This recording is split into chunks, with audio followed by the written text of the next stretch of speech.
Ben, good morning. You know, I feel like doing this morning. Yeah. Boza. I'm thankful. I love the music, by the way. I mean, Sheka is one of my favorite rappers. I mean, I think he can be up there, and then I expect him to be up there. But I love his music, and it's a wonderful, inspirational song. Someone said once that when someone tells you have potential, it's two things. Yes, you can go up there, but it also tells you that so I guess if Shaker is listening this morning, there's a lot he can do. But it's a thankful Friday on the AM show. We're thanking God for, look, it's been 4 months. I had COVID, survived it. I didn't die, thankfully. And it was a mess for me because per what the authorities say, I had malaria, typhoid, and COVID at the same time. Oh. Yeah. So I am so thankful just to be here this morning. I had a rough day yesterday, but I'm alive. How about you? What are you thankful for, Akable? I mean, for life, obviously. I always hold the view that once you have life, it's God's gift to you to take a go at a lot of things. So you're able to try and go to work, you're able to try and go to school, you're able to try and eat and do all the other things that you want to do. So that is what, first and foremost, I'm grateful for. Also, for God's protection of all of us throughout the pandemic period. Unfortunately, some of our very great ones, loved ones, among others, passed on, but God kept us. Then, about the carnage on the roads, we all come from various parts of the capital to work every morning, and God takes us all. And so if you are watching us this morning, I mean, let's all be thankful to God for his protection. We're thankful for little blessings, for the ability to use our voices on World Voice Day, for the ability to be here and work. And I thank God for my family. My mom, Susie Akapo. I don't do this often on radio or television, but Susie Akapo, if you're watching me this morning, thank you for the little boy that you brought up. And Tony Akapo, my brother, good morning to you. Anyway, so enough of the salutations. Let's dig into the papers. This morning, Akable, I have the Ghanaian Times, the Daily Guide, the Finder newspaper, Daily Dispatch, and Republic Press. What do you have? The Daily Graphic, BNFT, Daily Statesman, The Custodian, and finally the Ghanaian Publisher. All right. Would you like to kickstart for us? Yes, I'll start from the Daily Graphic. And Jan Apenten wants broadcasting bill passed. It's on the front page. African World Airlines organizes test flights to Ho, also on the former president of the Ghana Association of Writers. Yes, Gov't. And he used to be the chairman of the National Media Commission as well. Yes. Motorway lights substandard is according to the Ghana Standards Authority. I'm sure I'll tell you more about the story later on. Apply anti-galamsey laws rigidly. Consultative dialogue is making that recommendation. The back page, Trader 29 jailed for robbing IMF staff. And work on Accra Tema Beach Road on course is also on the back page of the Daily Graphic. Okay, did you check out the center spread? Let me do that quickly. The center spread now. It has the story about patronized GRA registration exercise for Ghana card. Right. NIA urges public. Okay. The other one is youth admonished against get rich quick mentality and strengthen healthcare system for sustainable development is coming from Asante Hene.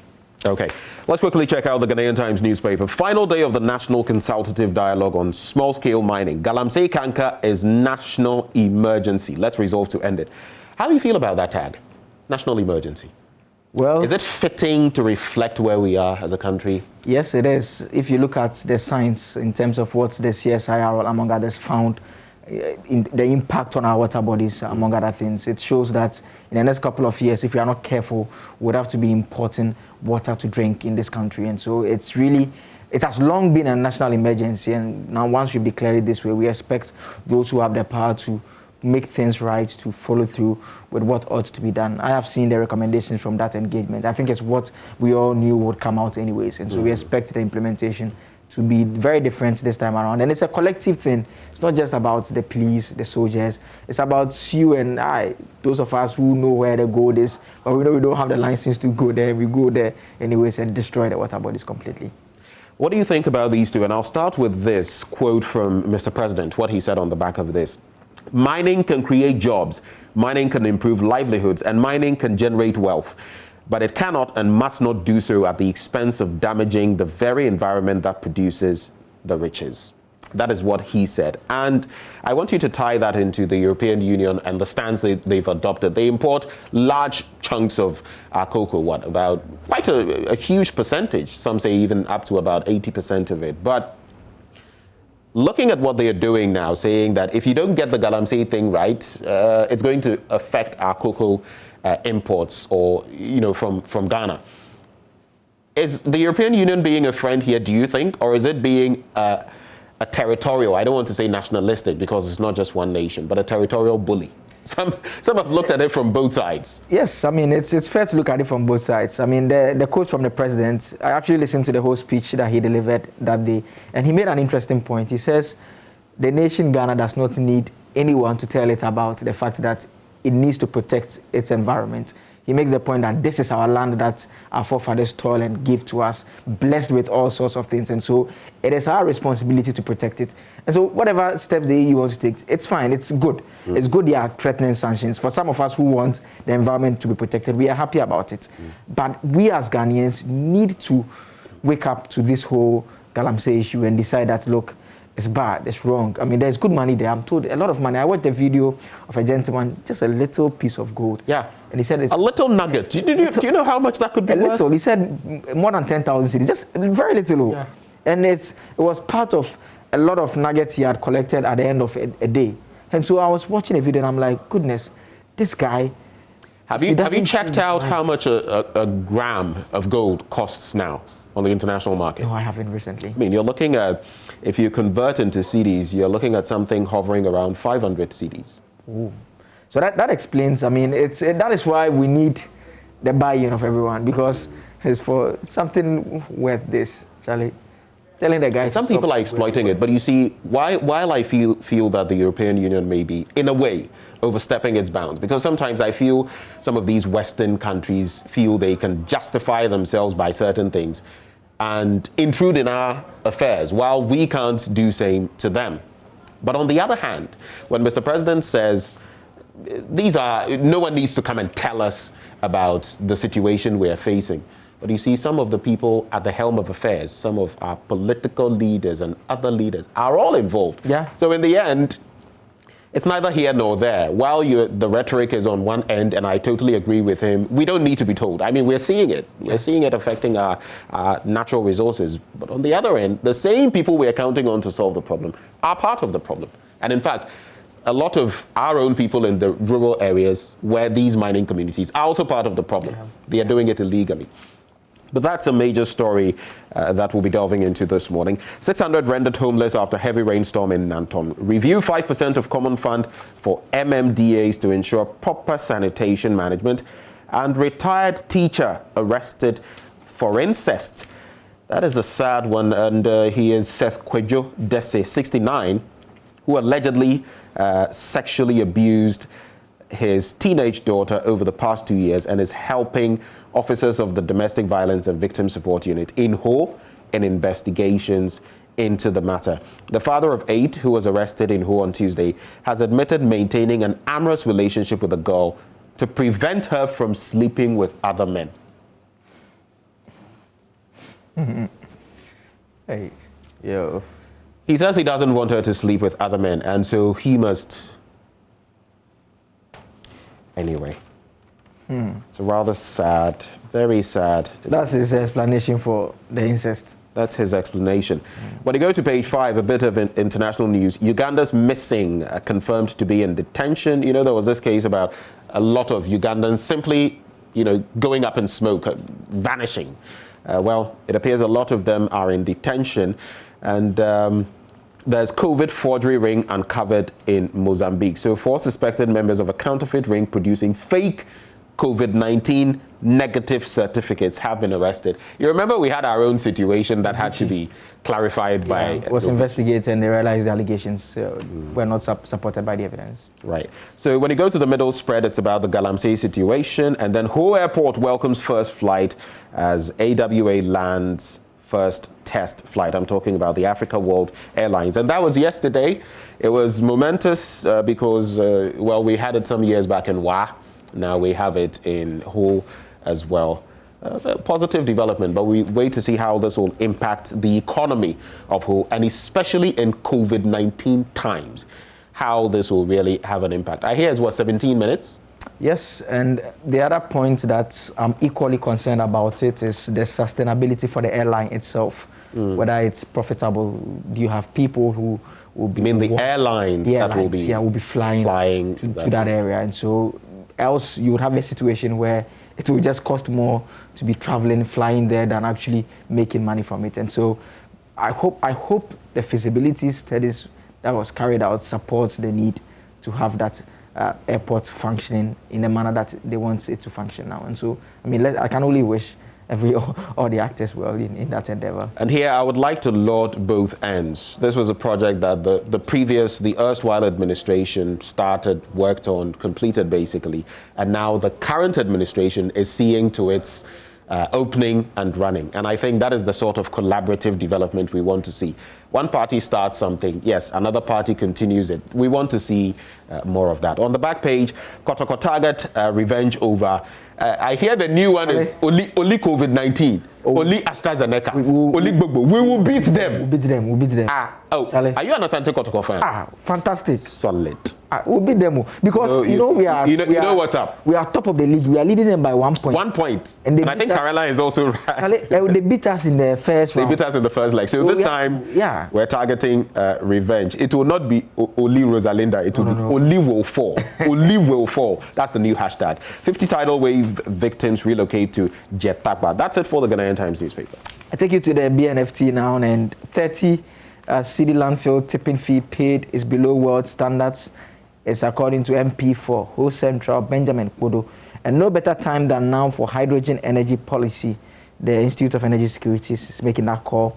Hastening takeover to process to save Airtel Tigo. Staff appeal to government. The back page has this story about the Western Regional Minister assuring Takrady Market Circle traders of space. Soft skills key to bridging gap between academia and industry. APSA to work panel. The center spread of the BNFT now. There's this story by its dates and Ramadan connection promote natural labor as well. It's an article by Dr. Raphael Nyakote. This other story about the family affair. You can find it's a quite piece of interesting articles in there. It's a bit about vanilla cake recipe. I think I should keep this paper and try it over the weekend. A vanilla cake recipe. It's under the segment Explore with JB. So if you want to cook vanilla cake, page 7 of the BNFT, free tutorials. You get a paper and you get a recipe. Are you trying it as well? Oh, I love cake, but I'm trying to control my sweet tooth. No, you should try and cook it. Cook it? Yeah, I mean, bake the cake, it's no problem. I bake. So you can bake the vanilla? I can bake. I have baked before. Cake, cookies, I guess muffins. I'm the only one who needs It's just been a while. I'm the only one who needs the recipe. But you know the recipes, right? I don't know, but I'll read from the paper and try it. Nowadays, thanks to social media and you can find online stuff, videos, you can practically do everything.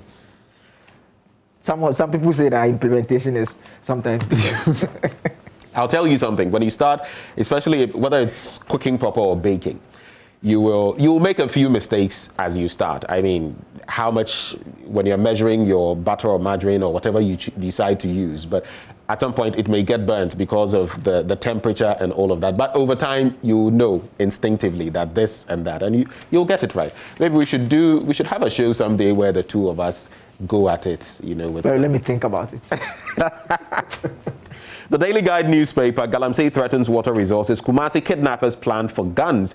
And this has to do with those who, kidnapped the Canadian girls. That recording has been played, phone calls between them. And in one of them, they spoke about getting a big gun that will make everybody stand aside. I see. You get it? Like when you see the cyborg coming with his gun, you would want to step aside. Well, now it's the law that is going to get them to step aside. We don't need such characters in our society. But the talk goes on. Nana picks 18 deputy ministers. Interesting names that have been popping up. We wait to see what finally will transpire. Alpha Tuayabua, Mavis and Cancer Bwedu, and someone who has actually lectured me before at the Faculty of Law, University of Ghana, Herbert Krapper. Ooh. Yes, his name is there. I mean, we wait to see. Which ministry is he been? Well, these are just names making the rounds. Moses Enim, Fatih Abubakar, Obi Amwan, Nana Dokwa, William Oreku, Edu. All of them here with their photos, and the story is actually on page 3 of the Daily Guide newspaper. Should time suffice, we'll bring you details of that story. Western North ICOP taking shape, and that flight to Hull is also there. When you go to the center spread, celebrities plead for Ekwapim Polo, and today is D-Day, right? So we'll see how things go. We'll find out too whether she's taken seed or not. Government working hard to restore economy, that's according to Ken Oforiata. On the back page, can Oli reclaim a top spot? No, they can't. And young apostles call on Ashford. And there's player ban for headbutting teammate. And that is Grimsby Town forward Stephen Payne, who could play again this season after receiving only a 3-match suspension from the English Football Association for headbutting his teammate during Saturday's League 2 defeat against Bradford City. I take you to the Daily Statesman now, and Ghana reserves hitting $8.8 billion will preserve cedi stability. That is Fitch Solutions. Ghana's cocoa faces potential danger. EU threatens ban over land degradation from Galamsey. And COVID-19 confirms resilience of Ghana's healthcare system. It's also on the front page of the Daily Statesman. The back page has this story, this announcement actually about the death of Berima Ochre Boateng the First, also known as Dr. J.F. Ochre Daku. He's the father of Gabi Asari Ochre Daku. So the paper is announcing that. But some other stories in the Daily Statesman, the center spread has this story here. Transacting Momo without ID, MTN blocks 7,000 agents. I think we spoke about this story some few days back. Yep, it was actually yesterday. Yesterday, okay. And they said there had been 250,000 transactions, out of which 7,000 had problems, so they blocked them. Direct the reopening of our shops, Nigerian retailers plead also in the center spread. There's this interesting advice here from the Petroleum Consumer Watch about what to do when you smell gas. And so, number one, they say open doors and windows to get rid of the gas, extinguish all sources of naked flame, and check and see if the gas has been left on. If not, there's probably a gas leakage. So turn off the regulator and call technicians to service your stove. And do not turn electrical switches on or off. Don't use matches or naked flames. Do not smoke. Don't use naked flames to check for leakage. How do you use naked flame to check for gas leakage? And finally, if it is safe to do so, try to locate the source of the leak by applying a solution of soapy water to the base of your cylinder valve or along the flexible hose. So some good advice from the Petroleum Consumer. There's some more tips for motorists at the filling station. I'm keeping that. Just go and get the Daily Statesman and get that tip. It's interestingly in the final newspaper as well, but maybe just a quick addition. When that is happening, if you suspect a gas leakage, even turning on the light, apparently when you turn on the light, there are some little sparks or something. So it could trigger an explosion. So if you suspect that, don't switch on the light wherever it is, the kitchen or whatever. And I think I saw something recently about wanting, sometimes people want to check the level, how much gas is in the cylinder, and sometimes they want to play with the nozzle and all of that just to find out how much, or shake it. Actually shaking the cylinder could create problems. It could actually explode. So what you want to do, what I heard was that you could pour water on it and on the cylinder, just one side of it, and I think the water would dry up to the point where there is no gas, and then where there is gas, that's interesting, it will remain a bit wet, but where there is no gas, it will dry up. So at least that's a way of... Yes, I found out recently, and interesting bit. But let's check out the final newspaper. Kaswa murder is a warning to be vigilant at all levels. That's according to the chief imam. CBOD donates projectors to University of Ghana Business School. We thank them. And Galamsey, EU warns Ghana, Cote d'Ivoire over possible ban of cocoa into EU markets. KGL's 11-year contract to cripple NLA financially. Gross revenue sharing is NLA 25% and KGL 75%. There's also President AKUFO-ADDO'S mourns with Kweku Bako, and that's a sad one. I think I saw a post from Gabi Asari Ochre Daku also commiserating with him. Government to partner AGI to promote domestic tourism. That's according to Dr. Awal. And I think Anas as well. Yeah. Commiserating with the man he calls his boss, mentor, The vice president was also at this program. I also saw a photograph of suspended NDC members, Koko Anyidoho and... what's it? Which one? Alote Jacob. Alote Jacob. Yes. Yeah. I saw a photo. The members of the suspended NDC Members Association. They were also present. But, the Want-Away Members Association. Yeah. But I mean, Kukubaku is a friend of the station. So, oh, yes. I mean, yes. we commiserate with him. Especially a friend of Newsfile. Yeah, Newsfile. So when you get into the Finder newspaper, quite a number of interesting stories. Look at this one. 66 die from abortion in 2020, according to the Ghana Health Service. 66. And due to abortion-related complications. Now, more than 54,000 cases of abortion, out of which 25,866 cases were classified as spontaneous abortions, were recorded in the country's health facilities in 2020.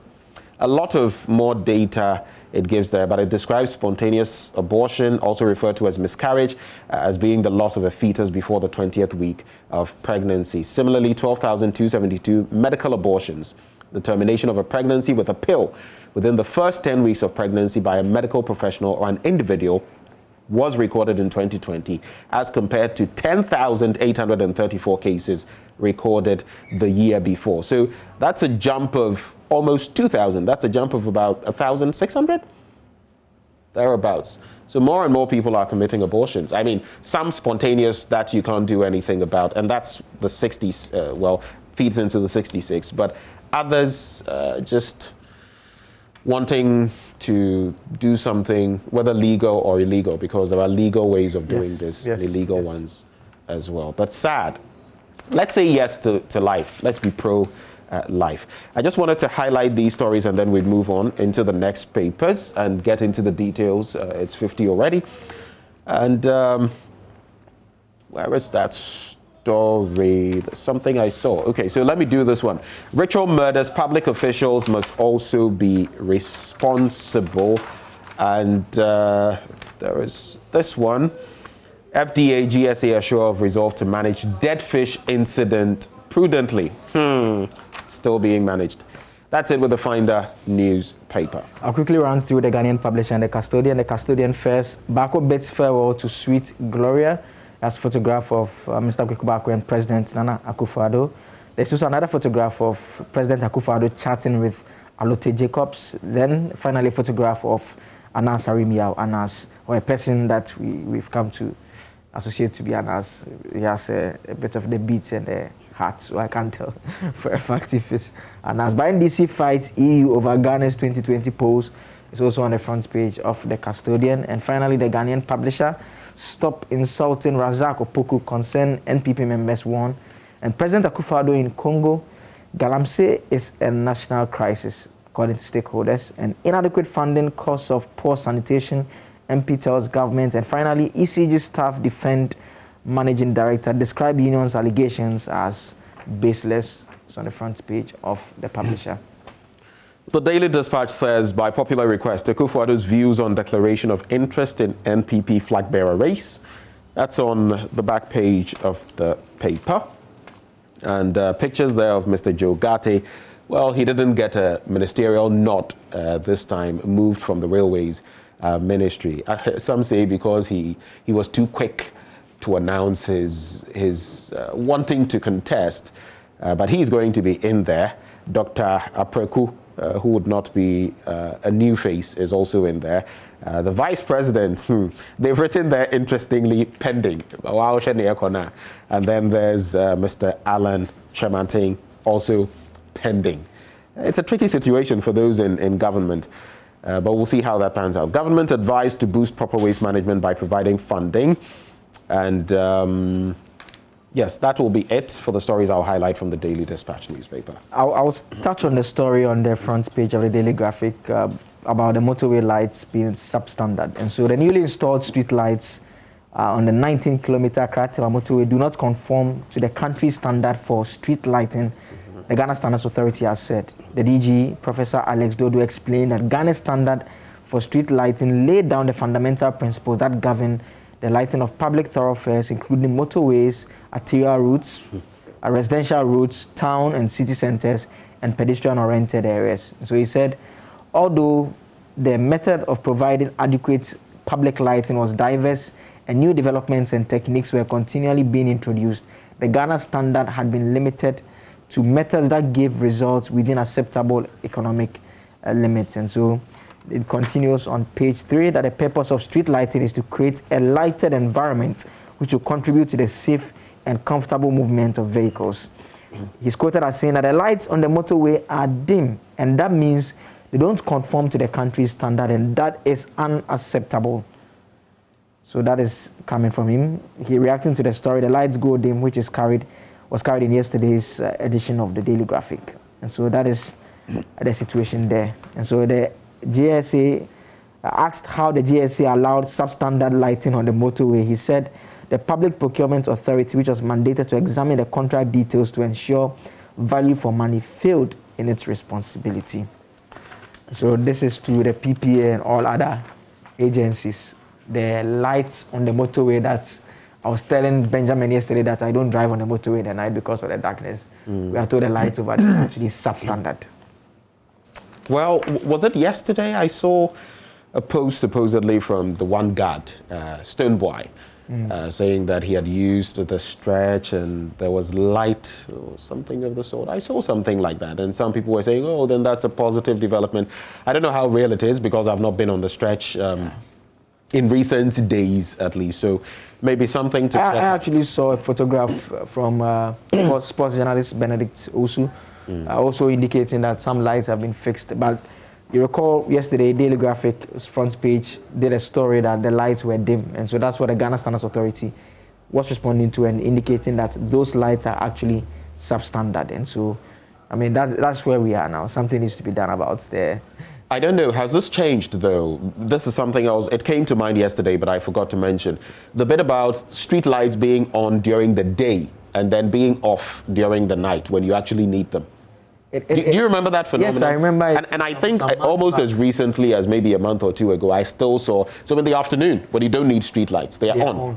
At night, when you need them, they are off. I haven't seen any in that state recently, but that was of major concern. Another thing that we've seen happening that is also good is that a lot of the street lights we are installing these days are the solar-powered ones. In the past, we had the ones that used electricity, and when it's light out, then everywhere is pitch dark. And so that is also a step in the right direction. But, I mean, obviously, we need to install the standard that ensures that visibility is as good as it can be. Well, let me quickly do this, and we can delve into the details in the next 2-3 minutes. I'll give you all the time to delve into that. The Galamsey bit we've spoken about and we're having a conversation on, so expect more on that. But I wanted to highlight this one in the Republic Press newspaper. Soldiers on rampage at Chado. And reports reaching the Republic Press indicate some military personnel yesterday unleashed violence on demonstrators who were protesting against a so-called encroachment on La Stool lands. The officers were also said to have maltreated a journalist who had chanced on the protest around the military cemetery at Chado and decided to report it. The protesting group included the Coalition of La Associations and the La Traditional Council.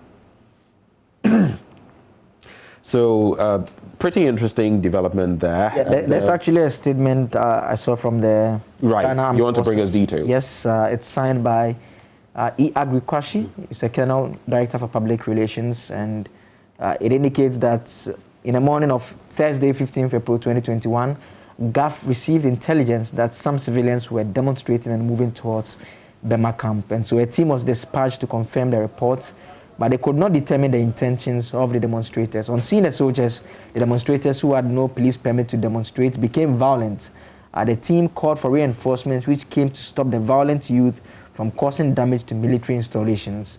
It is worthy to note that the general area where the demonstration was taking place houses vital military installations of national security nature, and so the implications of any distraction in the area cannot be overemphasized. And in order to restrain the demonstrators, the statement says reasonable force had to be applied to remove them. Thus, in the process, some of the demonstrators or persons got injured.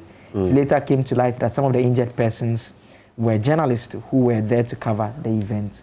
So Gov't seized the opportunity to apologize to the journalists and all innocent persons who might have been affected by the troops' efforts to clear the unruly demonstrators. And it ends by saying that the military high command has directed that the case be investigated to ensure that such unfortunate incidents do not occur. So we've been making mention of this, we've been reporting this, and the journalist who was accosted was told to delete his recording of happenings and photos he had taken, and he was manhandled a bit. I don't know, because you speak to the authorities, those in the higher echelons, and they tell you these things must not happen, that a police officer or whoever, of course, you must know at certain points, no one would want to be on camera, but they have no right at all. I think Samson Ladi Anyanini has made it, clear here.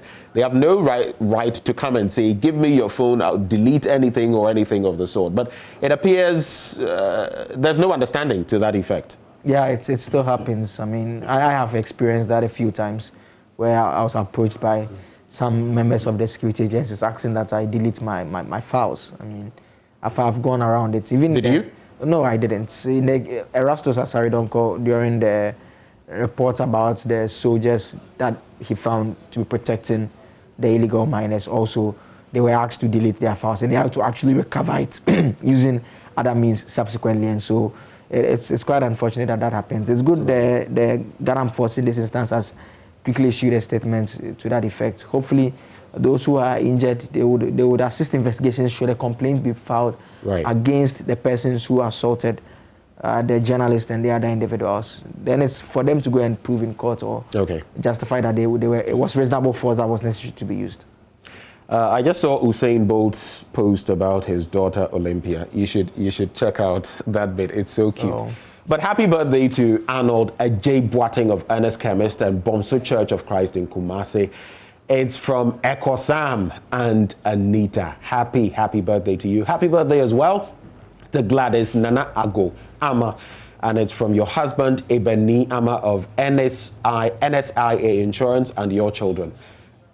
Insia Insurance, I beg you. My apologies for that. And then Laurentia Na Adaku Ama, Nathaniel Ni Sasa Ama Jr., Clifford Nana Yamua Ama, Princess Nana Agogo Ama. It's from all of them to you. Well, tomorrow on News File, there's going to be quite a lot of action. And the topics to be discussed: 771 die in road accidents in 3 months. They're going to be talking about the solutions. Then, renewing a failed Galamsey fight. What is new from the consultative meeting? And then Act 1036 session, that is session 2, how to acquire and secure land. Last week we had Kwame Jan. It was fantastic. It was amazing. Free land law lecture. Goodness, we have to pay for that one. Who is doing the paying? All of us, we have to pay. I mean, it was Fauci Cabra. Well, that's what is going to be on News File. It's time for sports now on the AM show. Do stay. We'll be right back.